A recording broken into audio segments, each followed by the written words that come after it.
আসসালামু আলাইকুম। Hello everyone, কেমন আছো তোমরা সবাই? আশা করি সবাই খুব ভালো আছো।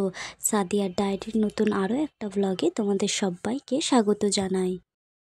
সাদিয়া, কোথায় যাচ্ছ তুমি? পড়তে যাচ্ছ? চলো।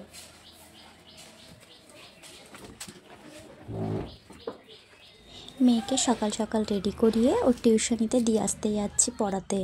আর এই রাস্তা থেকে যেতে আমার এত ভালো লাগে, এই রাস্তা থেকেই ওর দিতে যেতে হয় টিউশনি পড়াতে। রাস্তার দুদিকে পুকুর আছে, গাছপালা আছে, আমার খুব ভালো লাগে রাস্তা থেকে যেতে। আর এদিকে দেখো, আমি কিন্তু আমার মেজো কাকিদের ছাদে এসেছি একটু অ্যালোভেরা নিতে। অনেক দিন হচ্ছে মুখটাতে একটু কিছু স্কিন কেয়ার আমার করা হয় না। আজকে কিন্তু এই স্কিন কেয়ারটা করবো। বাড়ি এসে আমি আমার সব কিছু কাজ গুছিয়ে নিয়েছি, বিছানা তুলে নিয়েছি, ঘর গুছিয়ে নিয়েছি, আর আমার ছেলেকে খাইয়ে আমার বোনের কাছে দিয়েও দিয়েছি। চলো রান্নার জন্য এবার ফ্রিজ থেকে কিছু বের করে নেওয়া যাক। দেখো, আমি রান্নার জন্য ফ্রিজ থেকে একটা কন্টেনার বার করে নিয়েছি, আর ওটা বরফ কেটে গিয়েছিল, তাই জন্য আমি রান্নাও বসিয়ে দিয়েছি। এখন কটা বাজবে? ওই 10:30 পৌনে 11টা মতো। কারণ একটু তাড়াতাড়ি না করলে আবার আমার ছেলে উঠে গেলে ওকেও একটু সময় দিতে হয়। ওই জন্য আমি দেখো তাড়াতাড়ি রান্না করে নিচ্ছি। আর আজকে কিন্তু রান্না করব দেশি মাছের ঝোল, যেটা আমার কাকাদের পুকুর থেকে তুলেছিল, মাছ আমাদের দিয়েছিল। ওই মাছ দিয়ে আর ডাঁটা দিয়ে ঝোল করব, আর একটু মুরগির মাংস রান্না করব। তাহলে চলো আজকে দেখে নেওয়া যাক আমার মাংসের রেসিপি আর মাছের রেসিপি আমি কিভাবে সিম্পলভাবে রান্না করি। হাঁড়িটাতে আমি মাছ রান্না করব। মাছের মতো করে আলু কেটে নিয়েছি, আর একটু পেঁয়াজ ভেজে আলু আর টমেটোটা দিয়ে দিয়েছি। আর ওদিকে দেখো, কড়াইতে আমি কিন্তু পেঁয়াজটা খুব একটা লাল করিনি, কারণ মুরগির মাংসের সঙ্গে পেঁয়াজটা লাল হয়ে যাবে। এদিকে হাঁড়িতে আমি দিয়ে দিয়েছি আদা রসুন ও হলুদ, আর আগেই কিন্তু নুনের সঙ্গে আমি ঝাল দিয়ে দিয়েছিলাম। ওপারেও দেখো, আমি কড়াইতে নুন আর ঝালের গুঁড়ো দিয়ে দিয়েছি। এবার খুব সুন্দর করে আমি ভেজে নেব, যতক্ষণ না পর্যন্ত মুরগির মাংস থেকে জলটা বার হয়ে আসে। আর এদিকে আমি হাঁড়িতে একটু জল দিয়ে ডাঁটাটাও দিয়ে দিয়েছি, যাতে একটু সেদ্ধ হয়ে যায়। কিছুক্ষণ পরে আমি হাঁড়িটা খুলে দেখেছিলাম নিচে একটু তলা ধরে গিয়েছে, সেই জন্য আমি আবার একটু নাড়িয়ে দিলাম। একবার কড়াটা নাড়িয়ে দিচ্ছি, একবার হাঁড়িটা নাড়িয়ে দিচ্ছি। বলছিলাম না একটু তাড়াতাড়ি করব। আর দেখো, এবার কিন্তু আমি কড়াইতে জিরে বাটা আর আদা রসুন বাটা দিয়ে দিলাম। এবার একটু জল দিয়ে ভাজা ভাজা করে নেব। খুব সুন্দরভাবে কিন্তু কষাতে হবে, না হলে কিন্তু মুরগির মাংসের গন্ধটা থেকে যায়। আর হাঁড়িতে দেখো, এতক্ষণ আমি হলুদ দিইনি, তাই আমি হলুদ দিয়ে একটু জল দিয়ে নিয়েছি। দেখেছো মুরগির মাংসের কালারটা কীরকম এসেছে? অনেকক্ষণ কিন্তু কষাতে হবে মুরগির মাংসটা। এবার আমি এতে আলু দিয়ে দিয়েছি, আলু দিয়ে কিছুক্ষণ কষিয়ে নেব। এবার হাঁড়িতে দেখি, দেখো ঝোলটা কিন্তু ফুটে এসেছে। এবার আমি এতে দিয়ে দেবো একটুখানি জিরে বাটা। দেখো, এখানে আমি প্রায় 1.5 চামচ মতো জিরে বাটা দিয়ে দিয়েছি। এবার হাঁড়িটা চাপা দেব, যাতে জিরে বাটার কাঁচা গন্ধটা চলে যায়। তারপরে কিন্তু আমি মাছ দিয়ে দেব। এবারে মুরগির মাংসটাও ভাজা ভাজা হয়ে গিয়েছে। এটা তো দেশি মুরগির মাংস, কড়াইতে রান্না করলে বেশ অনেকটা সময় লাগে।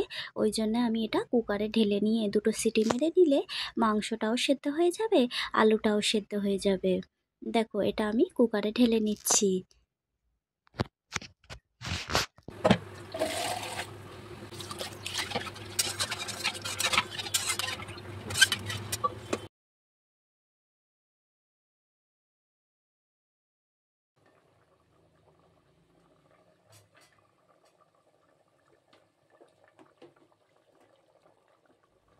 আর এদিকে তরকারির ঝোলটা তো বেশ অনেকক্ষণ ফুটছে, ওই জন্য এবার আমি মাছ দিয়ে দেব।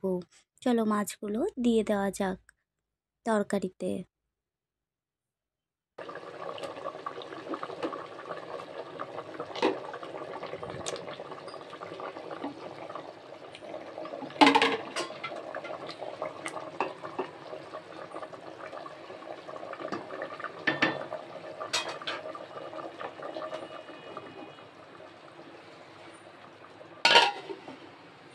গ্যাসের অন্যদিকে কিন্তু আমি আমার জন্য একটু চা বসিয়েছিলাম। চাটা এবার উঠিয়ে নিয়ে আমি কুকারটা বসিয়ে দেব। চাটা আমি যতক্ষণে খাবো ততক্ষণে তরকারিটা হয়ে যাবে।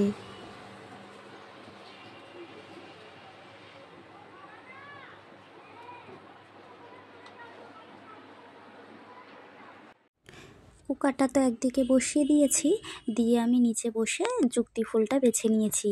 এটাকে আমাদের এখানে যুক্তি ফুল বলে। এটা এখন আমি ভাজা করব, তাই জন্য একটা আলু কেটে নিচ্ছি। একটা আলু এতে না দিলে তাহলে যুক্তি ফুলটা ভাজা করলে একটু বেশি তিতো লাগে, তাই জন্য এখন আমি আলুটা কেটে নেব।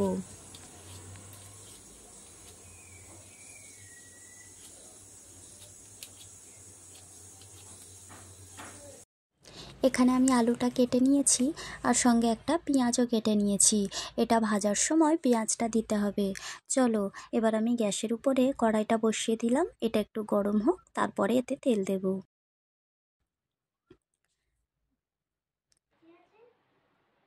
দেখো এখানে আমি তেল দিয়ে দিচ্ছি, আর এই তেলটা একদম শেষের দিকে। এবার এর উপরে আমি পেঁয়াজ দিয়ে দিলাম। পেঁয়াজটা একটু ভাজা ভাজা হলেই কিন্তু এর উপরে আমি ফুলটা দিয়ে দেব। এটা ততক্ষণ ভাজা হোক। আর তরকারির কালারটা কি এসেছে তোমাদের দেখিয়ে দিই, চলো দেখো। এটা কিন্তু মাছের তরকারি। কালারটা দেখেছো কত সুন্দর এসেছে, কিন্তু একদম সিম্পলভাবেই রান্না করা। চলো এবার মাংসের তরকারিটা দেখিয়ে দিই।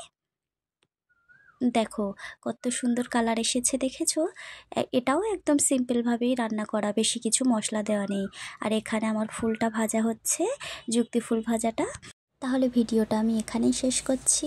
সবাই ভালো থাকবে, সুস্থ থাকবে, সাবধানে থাকবে। আর আমার ভিডিওটা যদি ভালো লেগে থাকে তাহলে একটা লাইক, কমেন্ট, শেয়ার এবং সাবস্ক্রাইব করে দেবে। আজকের মতো টাটা।